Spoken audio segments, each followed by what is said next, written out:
નો કહેવાય. એમાં તો મિત્રો આખો જન્મ જ લેવો પડે માનદાતા બાપુના કુળમાં. અને જેના કુળમાં મિત્રો આવા સંતો થયા હોય મારા વેલનાથ બાપુ જેવા, એ કુળ દુગડું ન હોય. ભલામણા મારા વાઘનાથ બાપુના છેલા હોય. એ જયારે મારા ગઢ જુનાગઢની માલિપાથી ગરવાની ગોધમાંથી જયારે મારો વેલનાથ બાપુ આવતો હોય,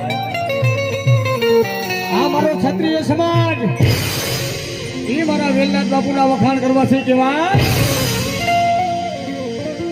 એ વેલનાથ બાપુ તારી દુનિયા જીવાની